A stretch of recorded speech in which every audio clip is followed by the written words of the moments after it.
प्रेम से बोलिए माँ संतोषी की जय। माँ के साचे दरबार की जय। नमस्कार भक्तगण, माँ संतोषी की कृपा आप सभी पर बनी रहे। आज शुक्रवार है। शुक्रवार के दिन माँ संतोषी का व्रत रखा जाता है और उनकी पावन कथा का श्रवण किया जाता है। तो आइए मन में माँ संतोषी का स्मरण करते हुए सुनते हैं शुक्रवार व्रत की पावन कथा। एक बार प्रेम से बोलिए माँ संतोषी की जय। एक बुढ़िया माई थी जिनके 7 बेटे थे। 6 कमाने वाले थे जबकि एक निकम्मा था। मतलब वह घर में रहता था, कोई काम नहीं करता था।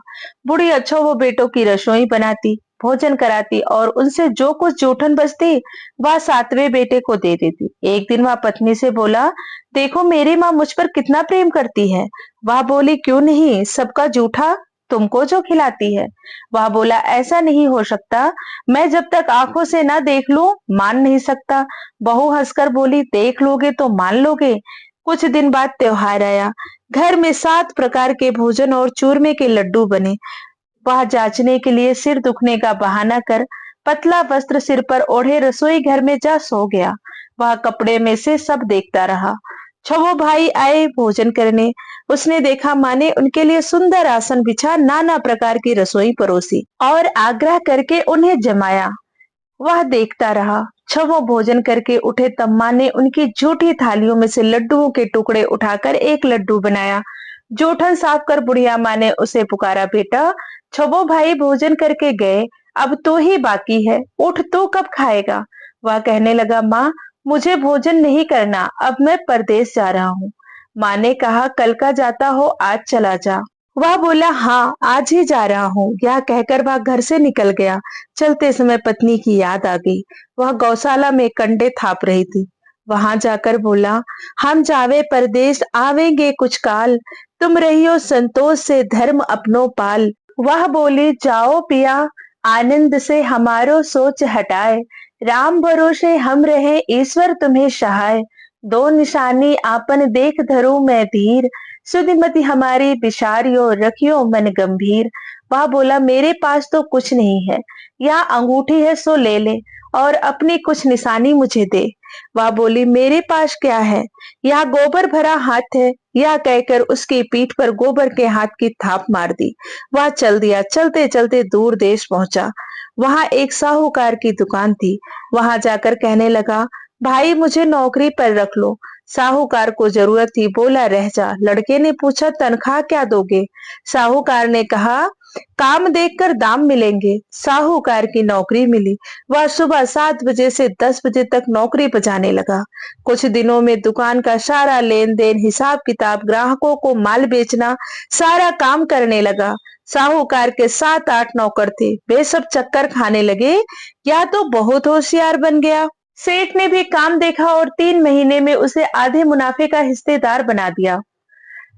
वह कुछ वर्ष में ही नामी सेठ बन गया और मालिक सारा कारोबार उस पर छोड़कर चला गया। इधर उसकी पत्नी को सास ससुर दुख देने लगे। सारी गृहस्थी का काम करा के उसे लकड़ी लेने जंगल भेजते। इस बीच घर के आटे से जो भूसी निकलती उसकी रोटी बनाकर रख दी जाती और फूटे नारियल की नरेली में पानी। एक दिन वह लकड़ी लेने जा रही थी। रास्ते में बहुत सी स्त्रियां संतोषी माता का व्रत करती दिखाई दी। वह वहां खड़ी होकर कथा सुनने लगी और पूछा, बहनों तुम किस देवता का व्रत करती हो और उनके करने से क्या फल मिलता है। यदि तुम इस व्रत का विधान मुझे समझा कर कहोगे तो मैं भी तुम्हारा बड़ा एहसान मानूंगी। तब उसमें से एक स्त्री बोली, सुनो, यह संतोषी माता का व्रत है। इसके करने से निर्धनता दरिद्रता का नाश होता है और जो कुछ मन में कामना हो सब संतोषी माता की कृपा से पूरी होती है। तब उसने उनसे उस व्रत की विधि पूछी। वह भक्तिनी स्त्री बोली, 1.25 आने का गुड़ चना लेना, इच्छा हो तो 5.25 आने का लेना या 1.25 रुपए का भी सहूलियत के अनुसार लाना। बिना परेशानी और श्रद्धा व प्रेम से जितना बन पड़े सवाय लेना। प्रत्येक शुक्रवार को निराहार रहकर कथा सुनना, इसके 20 क्रम टूटे नहीं। लगातार नियम पालन करना। सुनाने वाला कोई न मिले तो घी का दीपक जला उसके आगे या जल के पात्र को सामने रखकर कथा कहना। जब कार्य सिद्ध ना हो तो नियम का पालन करना और कार्य सिद्ध हो जाने पर व्रत का उद्यापन करना। 3 मास में माता फल पूरा करती हैं। यदि किसी ग्रह के खोटे भी हों तो भी माता वर्ष भर में कार्य सिद्ध करती हैं। फल सिद्ध होने पर उद्यापन करना चाहिए, बीच में नहीं। उद्यापन में 2.5 सेर आटे का खाजा तथा इसी परिणाम से खीर तथा चने का शाक करना।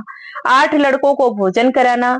जहां तक मिले देवर जेठ भाई बंधु के हों, ना मिले तो रिश्तेदारों के और पास पड़ोसियों को बुलाना। उन्हें भोजन करा यथाशक्ति दक्षिणा दे माता का नियम पूरा करना। उस दिन घर में खटाई न खाना। यह सुन बुढ़िया के लड़के की बहू चल दी। रास्ते में लकड़ी के बोझ को बेच दिया और उन पैसों से गुड़ चना ले माता के व्रत की तैयारी कर आगे चली और सामने मंदिर देखकर पूछने लगी, यह मंदिर किसका है? सब कहने लगे, संतोषी माता का मंदिर है। यह सुनकर माता के मंदिर में जाकर चरणों में लौटने लगी। दीन हो विनती करने लगी, माँ मैं निपट अज्ञानी हूँ, व्रत के कुछ भी नियम नहीं जानती। मैं दुखी हूँ, हे माता जगत जननी मेरा दुख दूर कर, मैं तेरी शरण में हूँ। माता को दया आई। एक शुक्रवार बीता कि दूसरे को उसके पति का पत्र आया और तीसरे शुक्रवार को उसका भेजा हुआ पैसा आ पहुंचा। यह देख जेठ जिठानी मुंह सिकोड़ने लगे। लड़के ताने देने लगे। काकी के पास पत्र आने लगा, रुपया आने लगा, अब तो काकी की खातिर बढ़ेगी। बेचारी सरलता से कहती, भैया कागज आवे रुपया आवे हम सब के लिए अच्छा है। ऐसा कहकर आंखों में आंसू भरकर संतोषी माता के मंदिर में आ मातेश्वरी के चरणों में गिरकर रोने लगी। माँ मैंने तुमसे पैसा कम मांगा है, मुझे पैसे से क्या काम है? मुझे तो अपने सुहाग से काम है। मैं तो अपने स्वामी के दर्शन मांगती हूँ। तब माता ने प्रसन्न होकर कहा, जा बेटी तेरा स्वामी आएगा। यह सुनकर खुशी से बावली होकर घर में जाकर काम करने लगी। अब संतोषी माँ विचार करने लगी, इस भोली पुत्री को मैंने कह तो दिया कि तेरा पति आएगा, लेकिन कैसे? वह तो इसे स्वप्न में भी याद नहीं करता। उसे याद दिलाने को मुझे ही जाना पड़ेगा। इस तरह माताजी उस बुढ़िया के बेटे के पास जा स्वप्न में प्रकट हो कहने लगी, साहूकार के बेटे सो रहा है या जागता है? वह कहने लगा, माता सोता भी नहीं जागता भी नहीं, कहो क्या आज्ञा है? माँ कहने लगी, तेरे घर बार कुछ है कि नहीं? वह बोला, मेरे पास सब कुछ है माँ, बाप है बहू है, क्या कमी है? माँ बोली, भोले पुत्र तेरी बहू घोर कष्ट उठा रही है। तेरे माँ बाप उसे परेशानी दे रहे हैं। वह तेरे लिए तरस रही है, तू उसकी सुध ले। वह बोला, हाँ माता जी यह तो मालूम है, परंतु जाऊं तो कैसे? परदेश की बात है, लेन देन का कोई हिसाब नहीं, कोई जाने का रास्ता नहीं आता, कैसे चला जाऊं? माँ कहने लगी, मेरी बात मान, सवेरे नहा धोकर संतोषी माता का नाम ले, घी का दीपक जला दंडवत कर दुकान पर जा बैठ। देखते देखते सारा लेन देन चुक जाएगा, जमा का माल बिक जाएगा। सांझ होते ही धन की भारी ढेर लग जाएगी। अब सुबह होते ही स्वप्न में कही गई बुढ़िया की बात मानकर वह नहा धोकर संतोषी माता को दंडवत घी का दीपक जला दुकान पर जा बैठा। थोड़ी देर में देने वाले रुपए दे गए, लेने वाले हिसाब लेने लगे। कोठे में भरे सामान के खरीददार नगद दाम दे सौदा करने लगे। शाम तक धन का भारी ढेर लग गया। मन में माता का नाम ले चमत्कार देख प्रसन्न हो घर ले जाने के वास्ते गहना कपड़ा सामान खरीदने लगा। यहाँ काम से निपट तुरंत घर को रवाना हुआ। इधर उसकी पत्नी जंगल में लकड़ी लेने जाती है।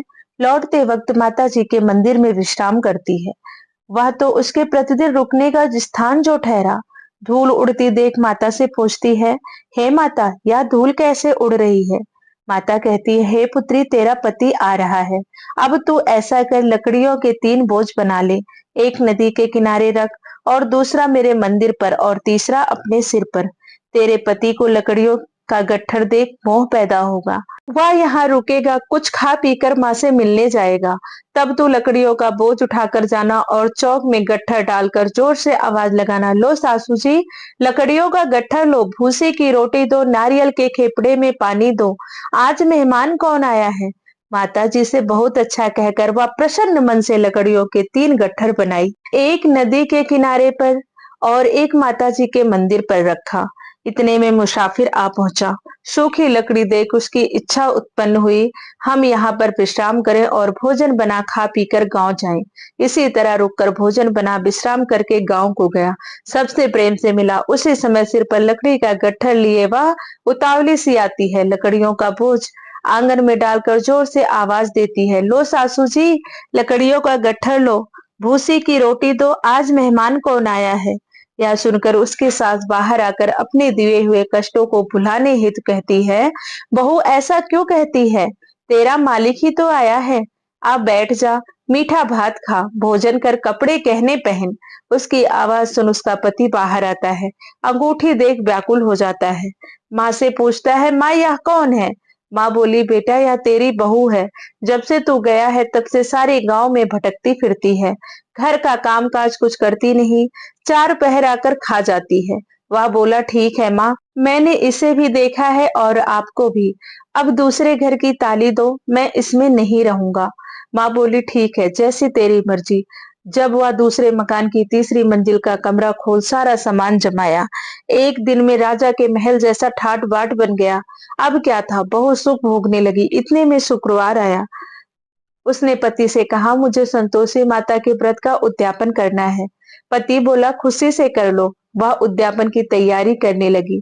जिठानी के लड़कों को भोजन के लिए कहने गई। उन्होंने मंजूर किया, परंतु पीछे से जिठानी ने अपने बच्चों को सिखाया, देखो, भोजन के समय खटाई मांगना, जिससे उनका उद्यापन पूरा न हो।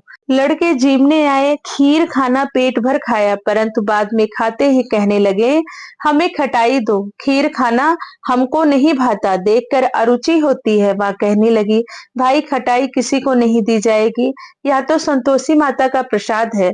लड़के उठ खड़े हुए बोले, पैसे लाओ। भोली बहू कुछ जानती नहीं थी, उन्हें पैसे दे दिए। लड़के उसी समय हट करके इमली खटाई ले खाने लगे। यह देखकर बहू पर माताजी ने कोप किया। राजा के दूत उसके पति को पकड़ ले गए। जेठ जेठानी मनमाने वचन कहने लगे, लूट लूट कर धन इकट्ठा कर लाया है, अब सब मालूम पड़ जाएगा, जब जेल की मार खाएगा। बहू से यह सहन नहीं हुआ, रोती हुई माता जी के मंदिर गई। कहने लगी, हे माता, तुमने क्या किया। हंसाकर अपने भक्तों को रुलाने लगी। माता बोली, बेटी तूने उद्यापन करके मेरा व्रत भंग किया है। वह कहने लगी, माता मैंने कुछ अपराध किया है, मैंने तो भूल से लड़कों को पैसे दे दिए थे, मुझे क्षमा करो, मैं फिर तुम्हारा उद्यापन करूंगी। माँ बोली, अब भूल मत करना। वह कहती है, अब भूल नहीं होगी, अब बतलाओ वे कैसे आवेंगे। माँ बोली, जा पुत्री, तेरा पति तुझे रास्ते में आता मिलेगा। वह निकली, राह में पति आता मिला। वह पूछी, कहाँ गए थे। वह कहने लगा, इतना धन जो कमाया है उसका कर राजा ने मांगा था, वह भरने गया था। वह प्रसन्न हो बोली, भला हुआ, अब घर चलो। कुछ दिन बाद फिर शुक्रवार आया। वह बोली, मुझे फिर माता का उद्यापन करना है। पति ने कहा, करो। बहू फिर से जेठ के लड़के को भोजन करने के लिए बुलाने गई। जेठानी ने एक दो बातें सुनाई और सब लड़कों को सिखाने लगी, तुम सब लोग पहले खटाई मांगना। लड़के भोजन से पहले कहने लगे, हमें खीर नहीं खानी, हमारा जी बिगड़ता है, कुछ खटाई खाने को दो। वह बोली, खटाई किसी को नहीं मिलेगी, आना है तो आओ। वह ब्राह्मण के लड़के लाकर भोजन कराने लगी। यथाशक्ति दक्षिणा की जगह एक एक फल उन्हें दिया। संतोषी माता प्रसन्न हुई। माता की कृपा होते ही 9वें मास उसने चंद्रमा के समान सुंदर पुत्र प्राप्त हुआ। पुत्र को पाकर प्रतिदिन माता जी के मंदिर जाने लगी। माँ ने सोचा, यह रोज आती है, आज क्यों ना इसके घर चलूं। यह विचार कर माता ने भयानक रूप बनाया। गुड़ चने से सना हुआ मुख, ऊपर सूंड के समान ओठ, उस पर मक्खियां भिन भिन कर रही थी। देहली पर पैर रखते ही उसकी सास चिल्लाई, देखो रे, कोई चुड़ैल डाकिन चली आ रही है, लड़कों इसे भगाओ, नहीं तो किसी को खा जाएगी। लड़के भगाने लगे, चिल्लाकर खिड़की बंद करने लगे। बहू रोशनदान से सब देख रही थी, प्रसन्नता से पागलपन चिल्लाने लगी, आज मेरी माताजी मेरे घर आई हैं। वह बच्चे को दूध पिलाने से हटाती है, इतने में सास का क्रोध फट पड़ा। वह बोली, क्या उतावली हुई है, बच्चे को पटक दिया। इतने में माँ के प्रताप से लड़के ही लड़के नजर आने लगे। वह बोली, माँ मैं जिसका व्रत करती हूँ, ये वही संतोषी माता है। सबने माता जी के चरण पकड़ लिए और विनती कर कहने लगे, हे माता, हम मूर्ख हैं, अज्ञानी हैं, तुम्हारे व्रत की विधि हम नहीं जानते, व्रत भंग कर हमने बड़ा अपराध किया है। जग माता आप हमारा अपराध क्षमा करो। इस प्रकार माता प्रसन्न हुई, बहू को प्रसन्न हो, जैसा फल दिया वैसा सबको देना। कथा कहने वाले, सुनने वाले, हुंकारा भरने वाले, माँ सबके मनोरथ पूर्ण करना। प्रेम से बोलो संतोषी माता की जय। यह थी शुक्रवार व्रत की पावन कथा। अगर आपको कथा अच्छी लगी हो और आपने शुक्रवार का व्रत रखा है तो कमेंट में जय माँ संतोषी लिखना ना भूलें।